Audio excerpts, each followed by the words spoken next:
Well, David, welcome back to Australia, and welcome to Countdown. It's been a long time between drinks of coming to Australia. I've seen you a few times since then. What can we expect now from David Bowie? We've waited in anticipation for another album. Yes. Well, over this coming year, there seems to be all kinds of stuff coming out. It's a loaded year. I've got 2 films coming out. One, The Hunger, with Catherine Deneuve and Susan Sarandon. One called Merry Christmas, Mr. Lawrence, which I made with Tom Conti and Jack Thompson. Right. For Oshima, the Japanese director. I've got an album coming out at the end of this month called Let's Dance, and a single from that called Let's Dance. Tour coming to these here waters. Right. Well, let's send it back onto the rock and roll side of it first off, with the album. Yeah. You must be aware, and I've brought this up in a couple of interviews, of where you are still sort of the leader as far as fashion and music, where a lot of people are having hit records now have been influenced by you. Is there any pressure on you when you have to come down and make a decision to do a new album? No, I've always written to please myself. So whatever seems to be happening around me becomes sort of a pleasant background, really. It's right. the music that I've written for the new album is I've gone back to a lot of the R&B things that I used to listen to. Right.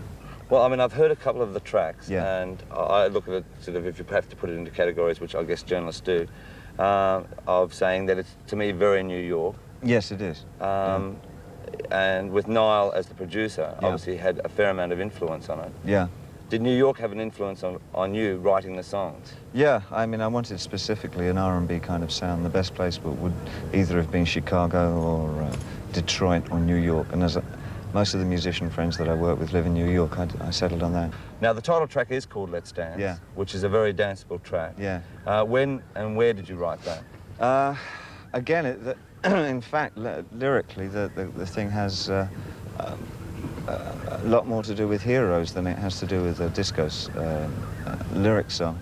There's a desperation behind the lyric, and it's almost a sort of a last dance. It was going to be called Last Dance at one time, but I changed it to Let's Dance. That came out of, can't remember where I was when I wrote that. I think that was in Switzerland, of all places. Right. But I buried myself away to write this album. I wrote it very quickly as well. Oh, that's better. Come on. Come all this way, get a suntan. It's a cloudy day. It is a cloudy day. It's been hot earlier on, though. Getting back to the film clip of Let's Dance, what possessed you then to come to Australia to do your 2 promotional film clips for the Let's Dance album? It's because of the sun. Right. I think more directly, the subject matter of the promo clip, I decided to make some kind of observation, social observation. And I wanted to work with a highly developed technical society, technological society, which for me was Sydney had a good, and it's new as well. It's much newer than the American feel. Already the American cities seem jaded to a certain extent. Right, and a very old culture in juxtaposition.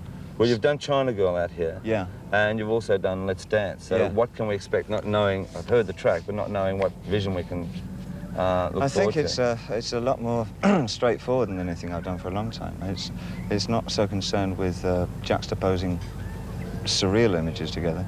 Right. It's a very direct statement about integration of one culture with another. Well, the tracks I've heard of, Let's Dance, I think are fantastic. Thank you very much. This is the single cover, which I don't know if you've seen or not. I have now.